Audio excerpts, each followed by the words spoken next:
warahmatullahi wabarakatuh. Perkenalkan saya Hajra dari kelas B Prodi Pendidikan Sosiologi dengan NIM 230603501023 akan menjelaskan mengenai teori struktural fungsional dari Talcott Person.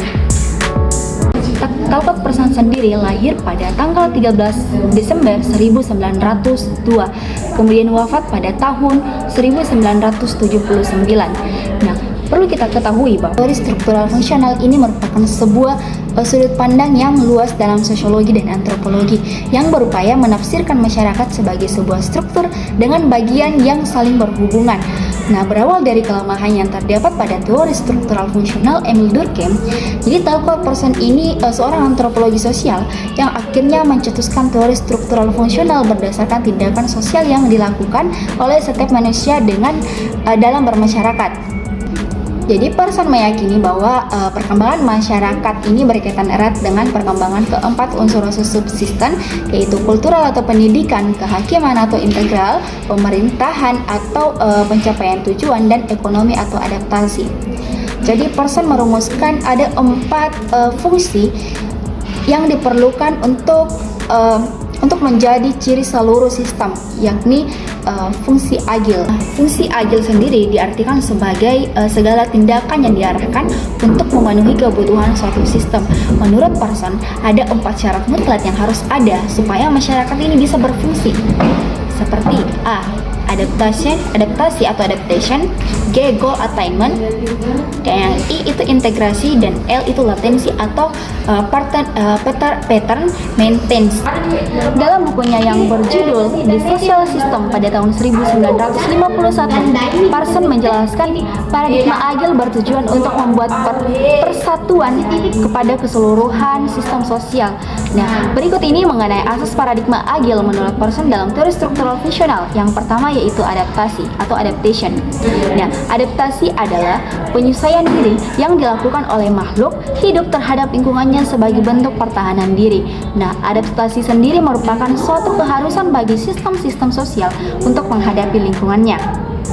Nah, adaptasi merujuk pada sistem yang mampu mengatasi kebutuhan situasional yang datang dari luar, di mana seseorang harus beradaptasi dengan lingkungan dan menyesuaikan lingkungan dengan kebutuhan-kebutuhannya.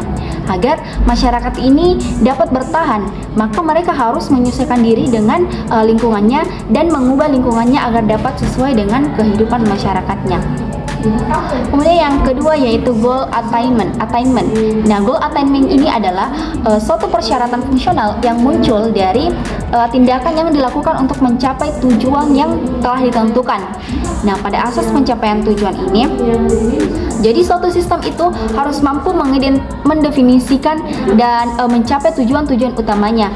Nah, tujuan yang diutamakan bukanlah tujuan pribadi, melainkan tujuan bersama para anggota dalam suatu masyarakat tersebut. Dalam suatu masyarakat para anggota dalam suatu sistem sosial masyarakat tersebut.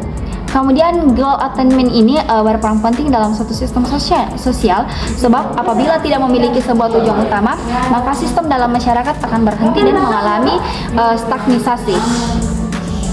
Yang ketiga yaitu integration atau integrasi. Nah, integration ini atau integrasi sosial adalah proses penyelesaian unsur-unsur yang berbeda dalam kehidupan bermasyarakat sehingga dapat menghasilkan pola kehidupan masyarakat yang memiliki keselarasan fungsi. Kemudian integrasi ini sebagai suatu sistem yang harus mampu mengatur hubungan bagian-bagian yang menjadi komponennya serta mengatur hubungan antara ketiga interpretatif fungsional lainnya. Jadi asas ini masyarakat harus mampu mengatur hubungan di antara komponen-komponennya agar dapat berfungsi secara maksimal. Yaitu latensi. Nah, latensi ini dalam teori agil berarti suatu sistem itu harus melengkapi, memelihara dan memperbarui motivasi individu dan pola-pola budaya yang menciptakan dan mempertahankan motivasi tersebut. Nah, latensi dan pemeliharaan pola ini merujuk pada kebutuhan dalam mempertahankan nilai-nilai dasar serta norma-norma yang dianut bersama anggota dalam suatu sistem masyarakat. Berdasarkan asas ini atau penjelasan ini, bahwa setiap masyarakat itu harus mempertahankan, memperbaiki baik motivasi individu maupun pola budaya yang menciptakan dan mempertahankan motivasinya. Jadi Penjelasan mengenai agil ini pada dasarnya itu saling berkaitan, di mana fungsi dari keempat asas ini diartikan sebagai suatu kegiatan yang diarahkan kepada pencapaian kebutuhan atau kebutuhan dari suatu sistem.